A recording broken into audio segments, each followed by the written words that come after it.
אני עירית, כמו שנאמר. היום אני תלמון. נולדתי בתור עירית צור. נולדתי ב-1950 בפברואר בחיפה, ביום שהתחיל השלג הגדול. איזושהי נקודת ציון משפחתית שיש סביבה כל מיני מיתוסים. הוריי שניהם שורדי שואה. גדלו בפולין, באזור שקוראים לו זגלמביה, בעיר בנג'י. אמי עברה חלק גדול מהמלחמה באושוויץ. היה לה איזשהו מוטו שסיפרה שזה מה שהחזיק אותה בחיים, שהיא רצה לצאת ולספר את מה שקרה, שלא יקרה שוב. והיא אמרה לסלוח אבל לא לשכוח. אבא שלי עבר את המלחמה, קודם כל הוא היה במחתרת בעיר שלו, ואחר כך במחנות עבודה. הגיעו לגרמניה, שם הם נפגשו שוב, היה שם קיבוץ הכשרה, ומשם הם התגלגלו ועלו לארץ דרך קפריסין. הם הגיעו לארץ בספינה שקראו לה לוחמית. בטבעון גדלתי כמובן גן, בית ספר יסודי נרקיסים, ואחר כך תיכון על שם חיים גרינברג. יש לי אח צעיר ממני בכמעט 7 שנים. יש לי 2 ילדים, בן ובת, ומכל אחד יש לי נכד. בטבעון הייתי גם בתנועת הנוער, העובד והלומד. לא יצאתי להכשרה. שירתתי בחיל הרפואה. כשסיימתי את השירות, שובצתי למילואים בשריון ולחטיבה ל-679. האמת שאני לא זוכרת אם אז קראו ל-679, היא ישבה במנסורה, הייתי שם בתפקיד במרכז גיוס, עשיתי שם כמה פעמים מילואים. סיימתי את השירות הצבאי, הלכתי ללמוד, למדתי באוניברסיטה, גיאוגרפיה. באיזה שנים זה היה, עירית? ב-1970, 71 לדעתי התחלתי ללמוד. כן, עוד עבדתי קצת בנווה יער אחרי הגיוס, אחרי הסיום, עד שהתחילו הלימודים. תוך כדי שהייתי סטודנטית פגשתי את רפי. שהוא רפי בר-לב, שניסיתי לו בהמשך. הסיפור של ההיכרות שלנו היה סיפור מיוחד שמאוד גם התאים לרפי, למישהו היה.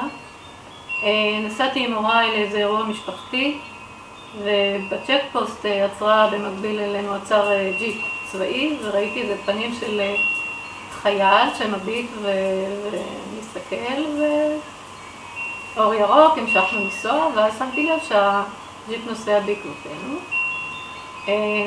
הגענו לחיפה, באיזשהו שלב הג'יפ עצר, ודווקא בעיניי זה היה משחק נחמד, ראיתי בכל רמזור שהוא עוצר ומסתכל, אבל הבנתי שזהו. ואז באיזשהו שלב פתאום שמעתי עוד פעם מנוע ככה נוסע בעוצמה חזקה, ראיתי שהג'יפ חזר לעקוב אחרינו, וכך היה עד שהגענו למרכז הכרמל. מרכז הכרמל עצרנו, חנינו, הלכנו לאולם אירועים,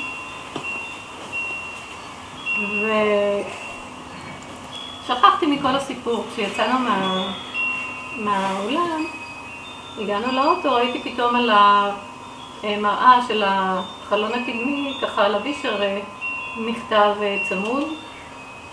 בהתחלה האמת חשבתי שזה דוח, והתחלתי ככה להגיד למה קיבלנו דוח, אנחנו חונים במקום שמותר, ואז פתאום נזכרתי בסיפור, לקחתי את המכתב, היה כתוב שם שמצאתי חן בעיניו בחלון האחורי, ואם בא לי שאני אכתוב עם כתובת עם דואר צבאי. למחרת באתי ללימודים, ישבתי עם החברים, סיפרתי להם את הסיפור, ועוד אמרתי, מה, חייל, אני כבר בת 21, כאילו זה נראה ממרומי גילי, נראה לי קצת זה, אבל החבר'ה אמרו, מה? ברור שתעני, עניתי לו. וזהו, בפעם הבאה שהוא יצא, הוא היה בקבע, הסתבר, והוא כמובן היה גדול ממני ב3 שנים. וזהו, וככה התפתח הסיפור. זהו, התחתנו ב-29 לשמיני 73. ההורים של רפי, שניהם מיוגוסלביה, אמא שלו מסרייבו, אבא שלו נולד בזאגרב. עלו לארץ, האבא הגיע, למד בבוסמת. אבא של רפי שלח את הילדים אחד אחרי השני לארץ, הוא היה ציוני. את האח הגדול, חיים, הוא שלח למקווה, ואחריו הגיע גם האחות תרצה. ובני, אבא של רפי, הגיע, הוא היה הרבה יותר צעיר, והוא כבר הגיע, הוא למד בבוסמת. אמא של רפי גם הגיעה בתנועת נוער של השומר הצעיר, הם היו בשער עמקים איזושהי תקופה, ואחר כך בעצם, אם אני זוכרת נכון, הם נפגשו בקיבוץ אמיר, ושם גם הם התחתנו, ושם רפי נולד. כשהוא היה בסביבות גיל 4, הם עברו לחיפה והם גרו שם. אבא של רפי הקים איזה בית מלאכה למתכת, וזהו, ואמא של רפי למדה אקורדיון ועבדה בגנים. זה פחות או יותר ככה סיפור רקע. רפי למד בבוסמת, הוא היה בתנועת נוער. האמת שהוא היה גם עם חבר'ה מטבעון, מקריית עמל, הוא היה איתם בתנועה. והוא התגייס ליחידה, לסיירת מטכ"ל. זה היה, לא יצא גם להכשרה, אלא הוא הלך, רצה להגיע ליחידה וכך היה. הוא היה ביחידה, הוא עשה גם קורס קצינים, וכשהוא סיים, הוא הלך ללמוד בטכניון. באיזשהו שלב ביקשו ממנו לחזור ליחידה, הוא חזר, התפרק שם איזה צוות. אחר כך הוא התגייס להיות נמר, וכשהוא בעצם היה בסוף נמר, תסבירי מה זה בבקשה? נמר, חבר'ה קצינים במילואים שהתגייסו להיות מפקדי מעוזים לתקופה של 3 חודשים. במלחמת ההתשה. בתקופה של מלחמת ההתשה, כן. בקו בר-לב. שבר-לב הוא בר-לב היה הדוד של רפי, כן. דוד של רפי, כן. לרפי יש 2 אחיות, יותר צעירות ממנו. אחת ענת, שהיא היום פרופסור לזואולוגיה, ומיכל, שהקימה בית ספר לחינוך מיוחד, בית ספר החורשה בצפון, באזור נהריה, בין עכו לנהריה, בית ספר לילדים על הרצף. כן.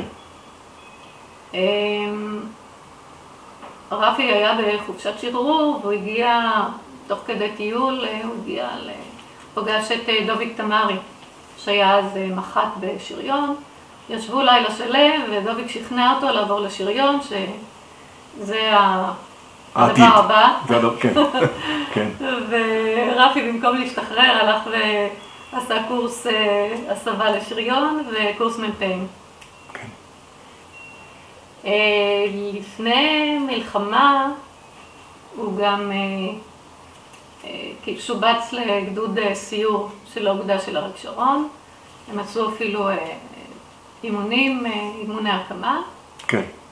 והוא למד בטכניון. במקביל. בעצם במקביל הוא למד בטכניון, הנדסת מכונות, הוא למד שנה שנייה כבר. וזהו, אנחנו התחתנו, כמו שאמרתי, ב-29 לשמיני 73, ומלחמה פרצה חודש וחצי. רפי עבד בתור מאבטח באל על בחופשות. כמו הרבה... כמו החבר'ה מהיחידה, רק שהוא עשה את זה כמה שנים אחריהם. כן. אבל הוא עשה את זה ברצינות גמורה כמו כל דבר אחר שהוא עשה. כמה ימים לפני יום כיפור הוא יצא לארצות הברית, ואני חזרתי להוריי. אנחנו קנינו בית בחיפה, גרנו ברמות רמת, ואני חזרתי להיות ביום כיפור אצל ההורים, כי רפי נסע לארצות הברית. עכשיו, הוא בצהריים, בשעה 2, יצאתי לטייל עם הכלב שלנו, היה לנו כלב, ושמעתי את המטוסים ממריאים מרמת דוד, ומיד הבנתי שמשהו קורה. וככה היה לי איזה פרפורי לב, ואז אמרתי, וואו, אם קרה משהו, רק שרפי לא ישמע. הוא בארצות הברית, אני מקווה שהמלחמה שמה שקורה קורה ויסתיים לפני שהוא יספיק לחזור. במקביל, רפי היה באיזה טיול עם החבר'ה עם המאבטחים, הם היו באזור וושינגטון, שמעו מה קורה, ומיד התחילו לחזור חזרה. רפי הצליח לקפוא, הם תפסו איזה מטוס אפילו שהיה, התחיל להמריא, הצליחו לעצור מטוס, עלו, הגיעו לפריז.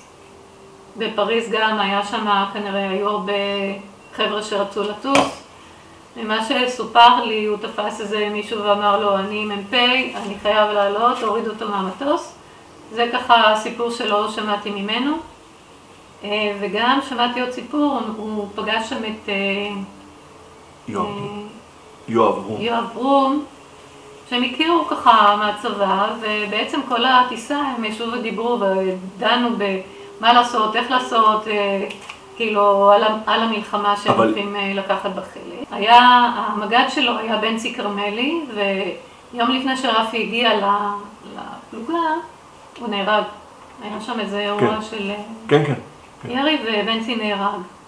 רפי הגיע לפלוגה, הם סיפרו שהם נורא חיכו לו וישר עושה להם תאום כוונות וכאילו זהו, וכולם נרגעו, גם הוא וגם הם.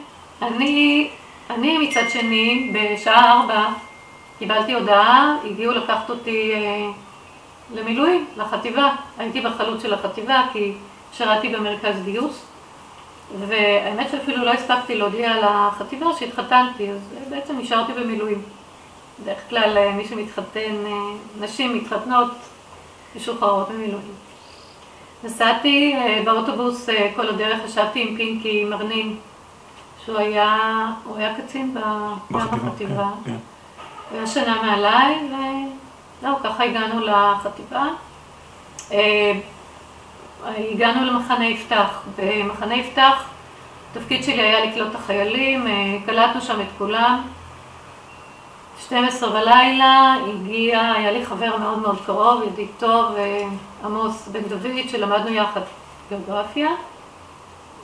עמוס בא למעלה למקום שישבתי בו, וביקש שאני ארד איתו להנגר. הם היו אמורים לצאת לרמת הגולן, וככה ליוויתי אותו. בדרך הוא אמר, שנייה רגע, הקול שלי זה. אז כמו שאמרתי, עמוס ואני למדנו יחד גיאוגרפיה, והיינו ממש ידידי נפש. והוא ביקש שאני אלווה אותו למטה לפני שהוא לרמה. הלכנו ככה ביחד והוא סיפר לי בדרך שהם עולים בלי שום ציוד, שאין נשק אישי, ובקיצור שהטנקים, מצאו את הטנקים ממש לא מוכנים למלחמה. וזהו, זאת הייתה הפעם האחרונה שראיתי אותו. שעמוס נהרג, לדעתי הוא נהרג ב-11 לאוקטובר. אני הייתי אז כבר בדרך עם איתה באיזושהי נסיעה, והיא קיבלה את ההודעה והיא סיפרה לי. כששמעתי את הסיפור הזה והרגשתי איך הנשימה נעצרת לי, לא ידעתי מה קורה עם רפי. וכל הזמן אמרתי לעצמי, אני לא יכולה להרגיש ולא יכולה להתאבל, כי אני לא יודעת מה עם רפי, וקודם כל אני רוצה לדעת שרפי בסדר ומה איתו, ואז אני אוכל גם לתת מקום למה שקורה עם עמוס.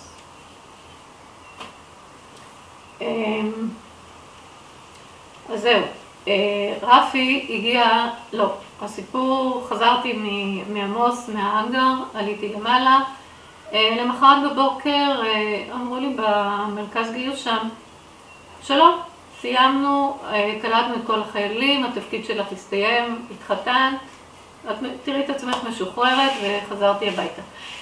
מאוד רציתי להיות בבית כי ידעתי שרפי יעשה כל מאמץ לחזור. הבנו כבר שזה מלחמה וזה לא רק מטוסים שעלו ביום כיפור. והיה לי מאוד חשוב לדעת שהוא בארץ.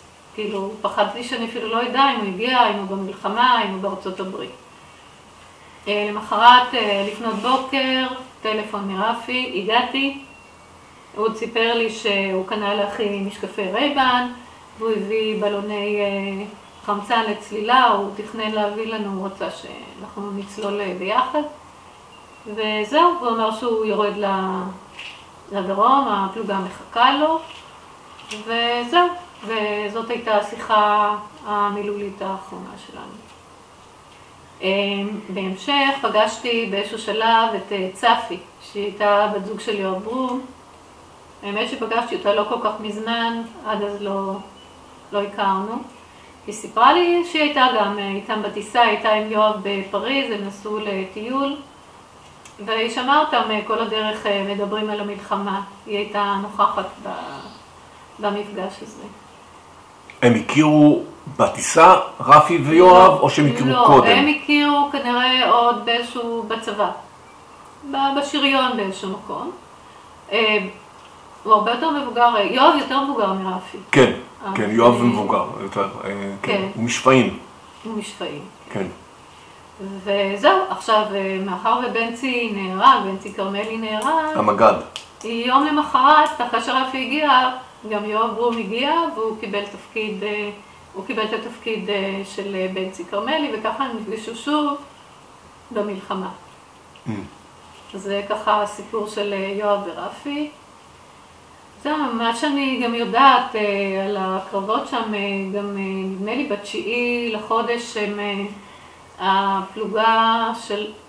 הפלוגה של רפי יצאה לחפש דרך להגיע לתעלה, והם הצליחו למצוא מעבר בין הארמיות. הם שהו שם לילה והם חזרו, וכשאחר כך בהמשך הם גם הובילו את הפריצה. נכון. הפלוגה שלו הובילה את הפריצה לתעלה.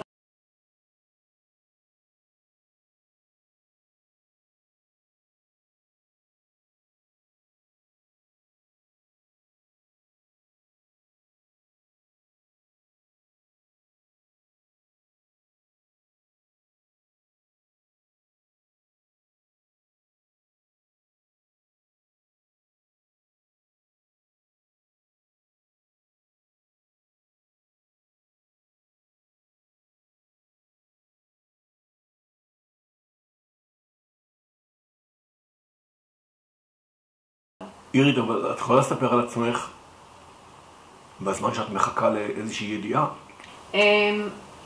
אחרי השיחה ההיא שרפי הודיע לי שהוא חזר, גם קיבלתי 3 גלויות.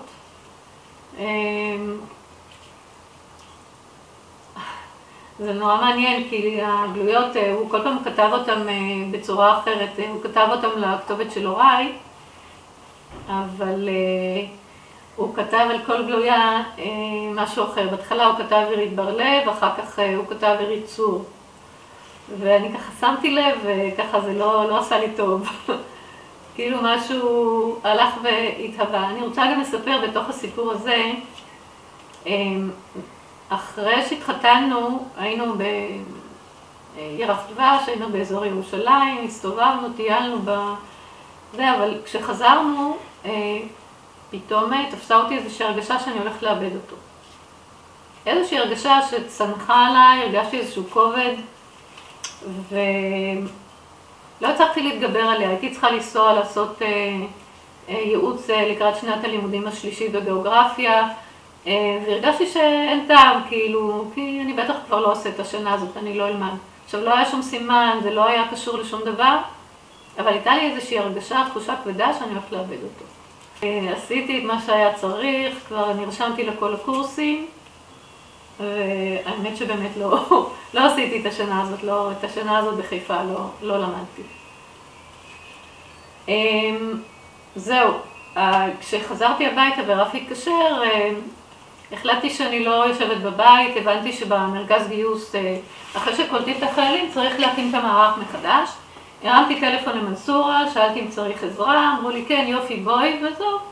וככה חזרתי בעצם לחטיבה. אחרי יומיים סיימנו את ההקמה של כל המערך, ואז התחילו להגיע כבר ידיעות על חיילים פצועים. עכשיו, חשוב לי להגיד, במרכז גיוס פגשתי את איתה הוכמן קראו לה, היום היא איתה תמרי. איתה הייתה חיילת בסדיר, ועבדנו ביחד. וכשהתחילו להגיע כל ההודעות על החיילים, ביקשו משתנו להתחיל לנסוע לבתי חולים, לבקר את החיילים ולבדוק מה מצבם ומה, אם יש צרכים, מה אפשר לעשות כדי לעזור. ומצאנו את עצמנו מסתובבות בדרכים. בהתחלה נסענו בטרמפים, הגענו לצפת, אני יכולה לספר סיפור בצפת, בחטיבה היו הרי חיילים מישיבות הסדר. פגשנו שם חייל מאוד נחמד, שהוא כבר היה נשוי, אשתו ישבה לידו, משה רענן. איתה מיד שאלה מה קרה ואיך קרה, והתעניינה בסיפור של הפציעה שלו, יד שמאל נקטעה עד הכתף. והיא רצתה לנחם אותו, והיא אמרה לו, אתה יודע מה, לא נורא, יד שמאל. ומשה במין שמחה ליד אמר לה, אבל אני שמאלי. וככה השתיק אותה, ואז באיזשהו שלב הוא גם אמר, שאלנו מה הם רוצים, מה הם צריכים, הם יתנו מאשתו, ואז הוא אמר, אני רוצה את השעון, אולי תצליחו למצוא לי את השעון שהיה על היד. לא קל, זה היה באמת, שתינו היינו צעירות. המפגשים האלה, אני מודה, לא היו פשוטים. וכל זה את עושה תוך כדי שאת מחכה לידיעות מרפי. כן. באיזשהו שלב גם התחילו להגיע מתנדבים לחטיבה, ואז התחלנו לנסוע עם נהגים מתנדבים. אחד המתנדבים היה זרובבל ליליאור, הוא היה מטבעון. הוא היה אדם מבוגר, הבת שלו, אני הרי מטבעון, הבת שלו הייתה חברה של אחי מהכיתה. האמת שהוא נסע בצורה מטורפת. עוד מתנדבת שלקחה אותנו, והיא הייתה בימים הראשונים, ואני חושבת שהיא המשיכה עם איתה אחר כך, יונה הראל. יונה הייתה אלמנה של אברהם הראל, הוא היה רב חובל של ספינת השלושה, שטבעה, ואני חושבת שלא יודעים בדיוק עד היום מה קרה לה. הרבה שנים קודם, אני לא... אוקיי. נסענו ככה כמה ימים, נסענו בין בתי החולים, פגשנו את החיילים, הבאנו אינפורמציה, ובאיזשהו שלב, ככה בלילה בין ה-15 ל-16, היה לי מנהג באותה תקופה כשחיכיתי לשמוע מרפי, להסתכל כל ערב בתמונה שלו לפני שהלכתי לישון. בלילה של ה-15-16 הסתכלתי בתמונה ופתאום הרגשתי שהעיניים שלו כבויות והרגשתי נורא. נסעתי עוד יומיים אחר כך עם איתה ואחר כך אמרתי שאני כבר לא יכולה יותר וחזרתי הביתה לשבת ולחכות. אמא של רפי גם היינו בקשר כל הזמן ושאלה אותי אם שמעתי משהו ואמרתי לה שלא, והיא אמרה לי, דיברתי עם תמר, אשתו של חיים, הוא אמר שאצל רפי הכל בסדר. חיים בר לב, שאז הוא מפקד החזית. אז הוא כבר ירד לדרום והוא היה שם בעצם, קראו לו להציל את מה שקורה שם בדרום. ואז כשרינה ככה בישרה לי את הבשורה, בלי לשים לב אמרתי לה שאני מקווה שזה נכון. הבשורה שהוא בסדר. שהוא בסדר. ואז שעתיים אחרי זה דופקים אצלנו בדלת, רינה הגיעה, אירית מה קרה? אמרתי לה שאני לא יודעת, נורא נבהלתי. כי האמת שלא ידעתי, אבל גם לא התכוונתי להבהיל אותה.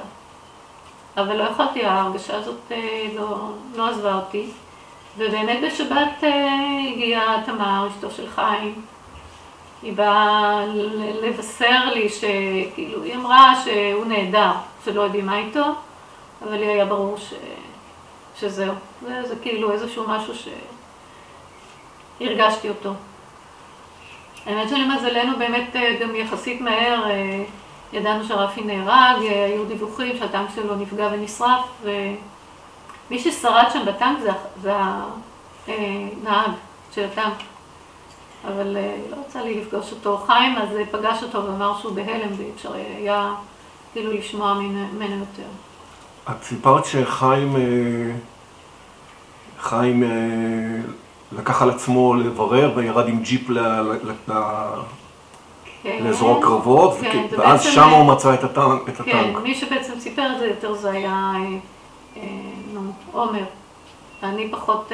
עומר בר-לב סיפר. מה שכן, חיים לקח מהטנק, היו בטנקים משקפות כאלה גדולות, והמשקפת של הטנק הייתה מותכת.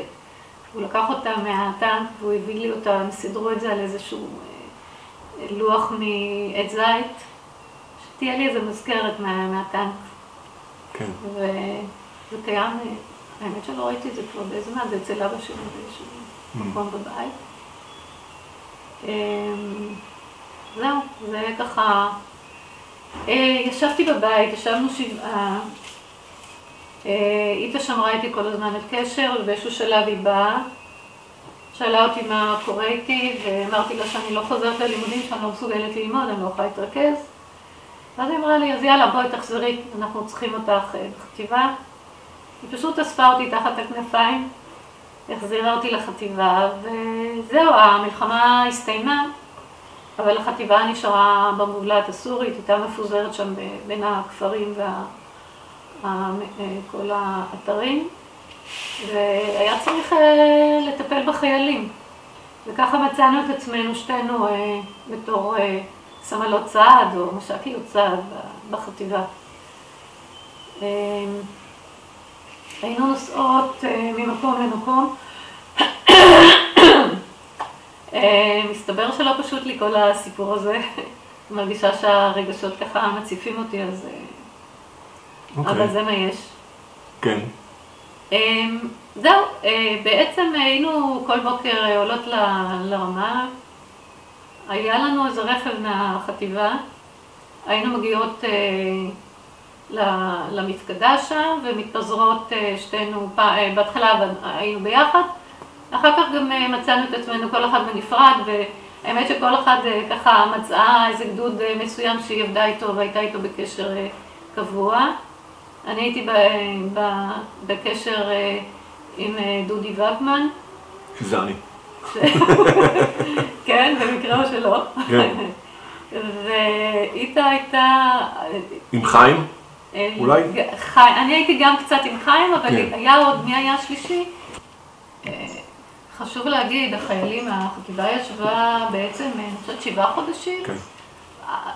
השתחררנו באפריל או במאי? בערב פסח... אפריל. למדלת. וואו, אתה זוכר, אה? כן.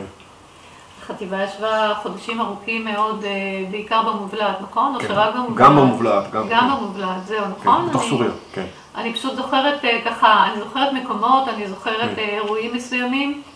אני תכף אספר. וזהו, בעיקר היו מפגשים עם החיילים, זה היה בימים של קיץ וימים של בוץ. אני זוכרת שפעם באנו לאיזה פלוגה, הגענו לאיזה פלוגה שישבו העולים, הכל היה מלא בוץ. וכשהגענו, זה היה בלילה, והם קראו לנו בואו, תראו מה מצאנו. והם הוציאו קופסה והיה בפנים צו. לא יודעת מה הצו עשה בתוך הבוץ בחורף. ואמרו, תראו, צו 8, מצאנו צו 8. זה היה ככה מהדברים היותר ככה עליזים. אז גם מבחינת הוואי ניסינו קצת ככה להיות עם החיילים. חלק מהחיילים היו בעצם אנשי מילואים, כל החיילים היו מילואימניקים, אבל חלק היו בעלי משפחות, חלקם היו בעלי עסקים. הישיבה הארוכה הזאת רחוק מהבית גרמה להרבה קשיים בבתים, משפחות, געגועים, דאגות, מצוקות, כעסים. ובעצם מצאנו את עצמנו במקום של תיווך בין החיילים למשפחות, בין החיילים למפקדים. הרבה פעמים ניסינו לעזור וגם בדרך כלל הצלחנו לסדר חופשות מיוחדות. פגשנו את האימהות, את האבות, את האחים, כל מי שהיה שדאגו מאוד לחיילים. זאת הייתה עבודה יומיומית שהייתה מאוד משמעותית. עיקר הקשר שלנו היה עם המפקדים הישירים של החיילים.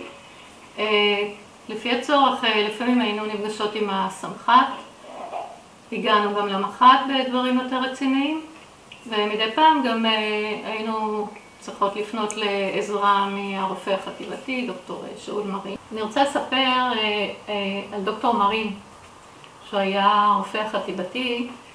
שאול מרין. דוקטור שאול מרין. היה לי קשר איתו ככה לעתים די קרובות.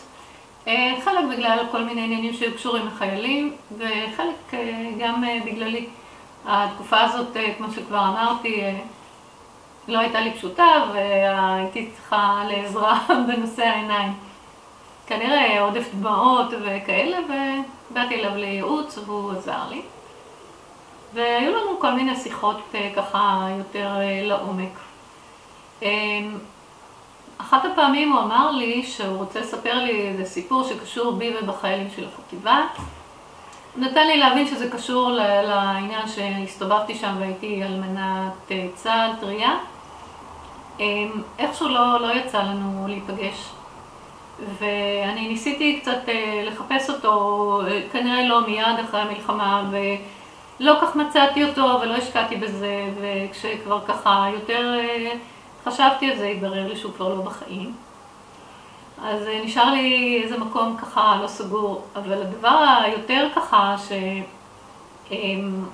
שמציק לי זה שהתברר לי בדיעבד ממש לפני 3 שנים, שהוא נולד בפולין, הוא נולד באמת בעיר של הוריי, ולא ידענו, כאילו דיברנו שנינו והיינו בכל מיני מקומות, ואת העובדה הזאת שהוא בעצם בא מאותה עיר שהוריי נולדו בה, והוא נולד שם, הוא היה ילד, הוא היה יותר צעיר מהם, והוא חווה את המלחמה, לא עלתה אף פעם בינינו, וזה כאילו נשארתי באיזו תחושה של פספוס, היה לנו איזה משהו שהיה מקשר ולא דובר, ולא הגענו לשם. לי זה היה מאוד מאוד חשוב. אני בעצם חייתי כאילו חצויה. הייתי קמה בבוקר, נוסעת כל יום, הייתי חוזרת מאוד מאוחר בלילה, ובכלל לא היה לי זמן להיות עם עצמי, עם הכאב, עם האובדן. דאגתי לאנשים אחרים והרגשתי טוב שאני יכולה לעזור. חשוב לי מאוד להגיד שאיתה הייתה בשבילי גם איזה כתף והיא תמכה בי לכל אורך הדרך, והיא בן אדם מאוד משמעותי בחיים שלי. אחד הדברים שעשינו, וזה בעיקר איתה, יש לה יכולת ארגונית מהממת. היא הצליחה לארגן לחיילים כל מיני אירועים, היא הביאה דוגמניות והביאה שחקנים וזמרים, והיה הרבה שמח. והכל בזכותה, בזכות האנרגיה האינסופית שלה שהיא עשתה. די בהתחלה, באיזשהו שלב, אורי אור, המח"ט, קרא לי ואמר לי, תשמעי, אנחנו מאוד צריכים אותך, אבל אני לא יכולה להחזיק אותך בתור מתנדבת. אין לך ביטוח, ואם את ממשיכה, אני חייב לחייל אותך בחזרה. לא כך התלהבתי מהרעיון, כי האמת שקיבלתי כבר ממשרד הביטחון תגמולים, ואמרתי מה אני צריכה את המשכורת הזאת. אבל לא הייתה ברירה, ואז באיזשהו שלב אמרתי, טוב, אז לפחות כל פעם שאני אקבל משכורת, אני אשקיע אותו במשהו לחיילים. ואז היינו נוסעות, איתה ואני לתל אביב, והיו שם כל מיני דוכנים, אני אפילו לא זוכרת איפה, איזה שוק, שמכרו שם כל מיני ממתקים ותפזורת, היינו מביאות לחיילים, היינו קונות כמות, וממלאות את הרכב ומביאות.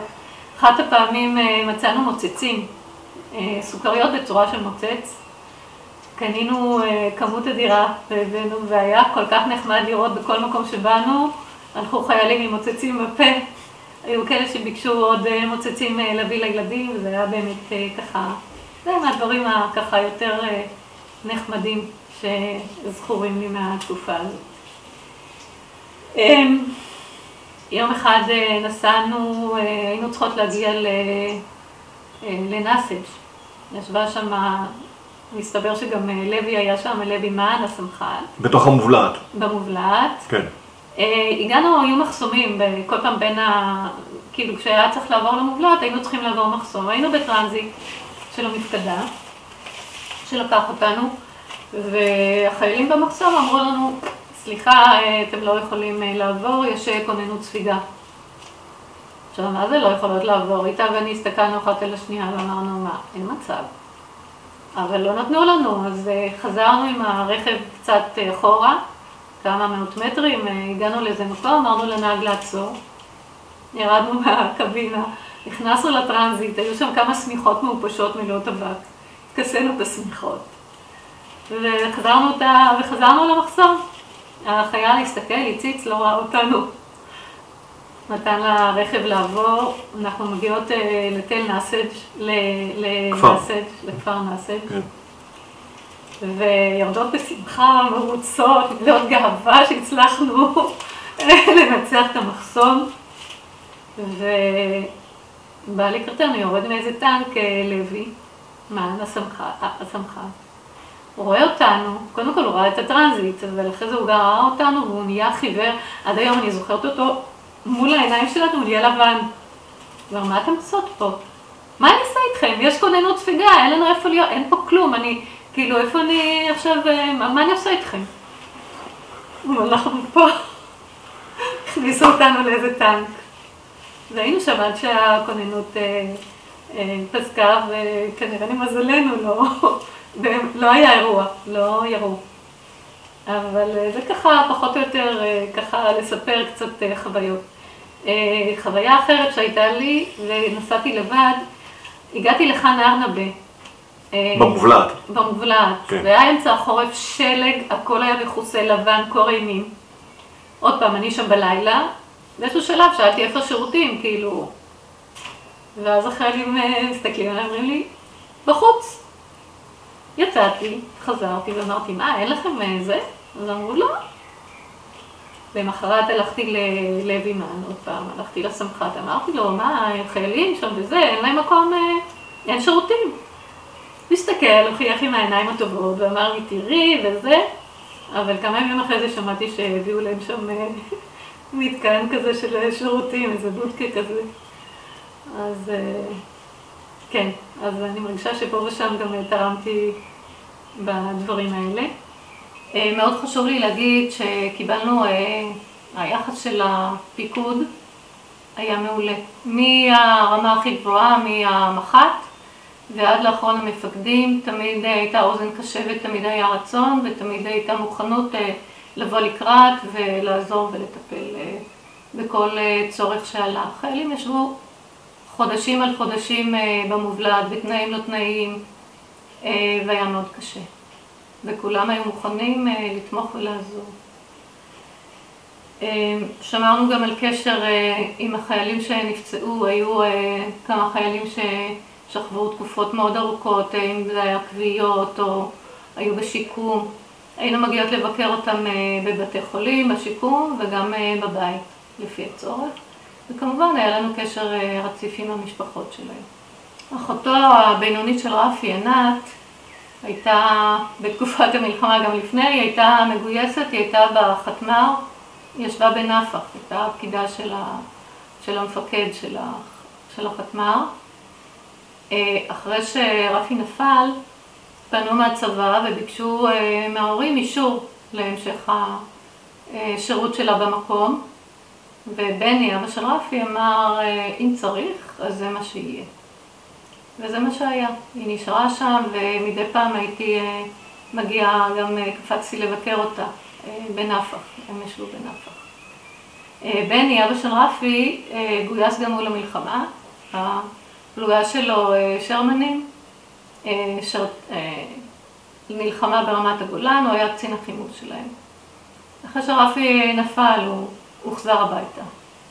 הסתובבנו בכל המובלעת, האמת שהרגשנו מאוד טוב שאנחנו מגיעות למקומות האלה, לא תמיד זה כנראה היה מאוד בטוח, אבל עשינו את העבודה.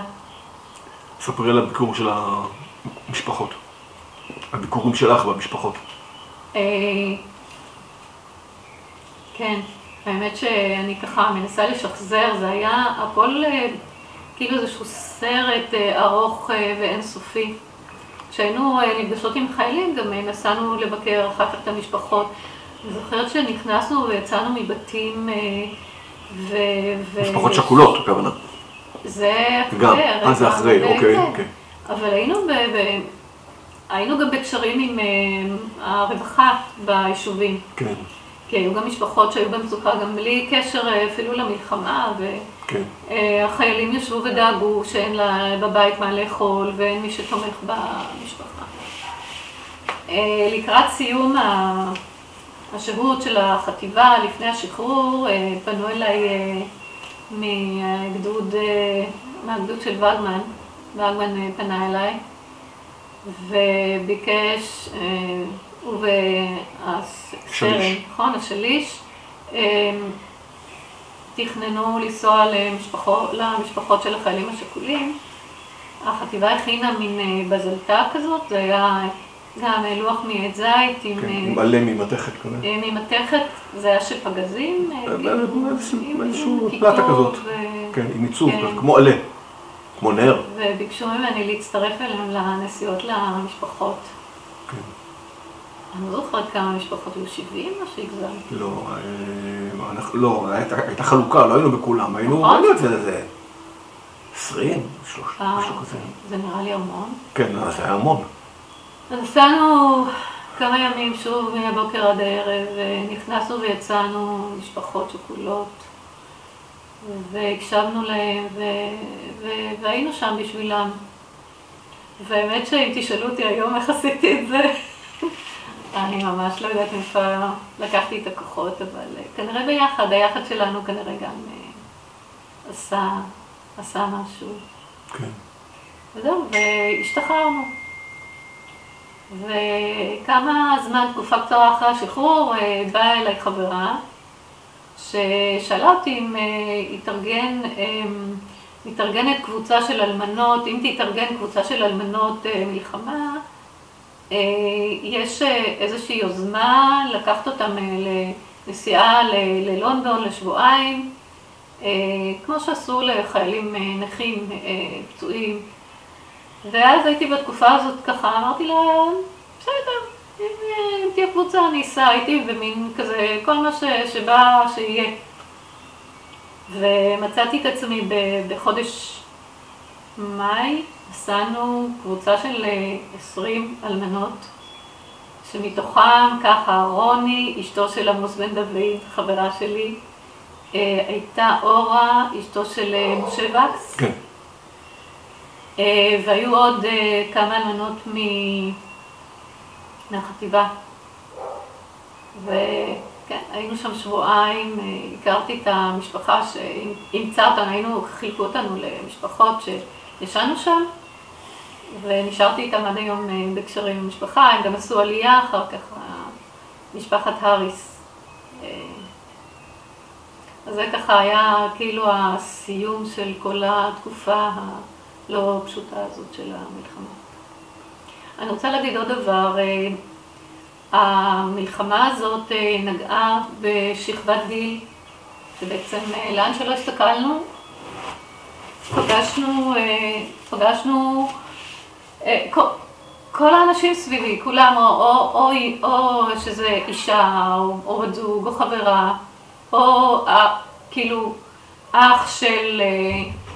בכל מקום שהסתכלנו היו אנשים שנהרגו, אני לא מדברת על פצועים, אבל משפחות שכולות, באמת אין מילים, זו תקופה שאני לא חושבת שעוד הייתה תקופה כזאת, לא מאז ולא לפני. מה שעוד רציתי לספר, זה פשוט לפני כמה ימים, בדיוק בתקופה הזאת של אחרי יום כיפור, שמעתי שלוסי מרנין, אמא של פינקי ויאיר, נפטרה בגיל 98. שני הבנים נהרגו במלחמה, פינקי נפל אצלנו בחטיבה. כבר סיפרתי שבעצם עליתי איתו ביחד למחנה יפתח. לוסי הייתה בת 98, היא שנים התנדבה בטבעון, היא הייתה בין מקימות מרכז ההנצחה, התנדבה בספרייה. קריית טבעון גם קראה על שם האחי מרנין את אגודת הכדורסל. רצו להנציח את שמם, הם שיחקו כדורסל שניהם ומאוד אהבו כדורסל, וזאת הייתה הדרך בטבעון להנציח אותם. והאבא שלהם מתי נפטר? אבא שלהם נפטר לפני הרבה מאוד שנים, ככה די סמוך. די סמוך לנפילה שלהם. כן. כן. ונשארה אחות. יש להם אחות. כן. כן. ואירית והיום אחרי 48 שנים. וכל מה שעברת מאז. כן. איך את מסתכלת על התקופה הזאת? האמת שזה משתנה, כאילו, קודם כל, אני לא חושבת שהזמן עושה את שלו כמו שפעם נהגו להגיד. אני יכולה רק להגיד שהכאב משנה את המיקום שלו, בהתאם למה שקורה בשנה, אבל הוא תמיד קיים. הוא לא קיים ביום-יום בצורה מאוד עוצמתית, אבל הנה עכשיו יום כזה שאני באה לספר, הדברים מתחילים לצוץ ולעלות, והכאב עולה, והתחושות הלא פשוטות. ואני חושבת שזה אצל כולם, אני רואה גם געגועים, אני רואה שאנשים מאוד רוצים לפגוש אחד את השני. חברים, נשארנו חברים מהתקופה הזאת. יש לי קשר עם איתה, לא קבוע יומיומי, אבל היא נשארה לי בלב. אני חושבת שהיא עשתה המון, גם לחטיבה, ואני יודעת שהיא גם עשתה אחר כך. היא נשארה בצבא, והיא הייתה קצינת נפגעים בחיל אוויר. כן, נשארתי בקשר עם רוני. את אורה, אני לא הייתי קודם בקשר איתה, אני לא יודעת מה איתה, אבל רוני לדעתי בקשר איתה. כן. ואני מגיעה מדי פעם להזכרות, כמה שנים כבר לא הייתי בהזכרות של החטיבה. פשוט כבד, גם קשה לי להגיע, יש לי הזכרות. איכשהו רפי היה בסיירת מטכ"ל. סיירת מטכ"ל שייך למודיעין, אבל גם צנחנים וגם שריון, וכאילו מכל הכיוונים אני כל פעם פה קצינת נפגעים מפה ושם, תמיד צחקתי שהם כולם רבים עליי, לאן אני אבוא, לאיזה הזכרה אני אבוא. כאילו זה משהו שהוא לא פשוט.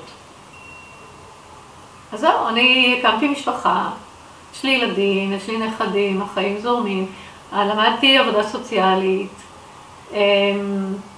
גם לא במקרה כנראה, באיזשהו שלב, סיימתי, האמת שהמשכתי ללמוד, סיימתי את הלימודים בגיאוגרפיה, עברתי אבל ללמוד בירושלים, לא יכולתי לחזור לחיפה, גם החברים שלי משם סיימו, למדתי אחר כך דרמה-תרפיה, ובעצם כל החיים שלי עסקתי בטיפול, שזה גם עוד משהו שאני מעריכה שהייתי גם מגיעה אליו אולי אחר כך, אבל המלחמה בטוח העצימה את המקום הזה שאני שם.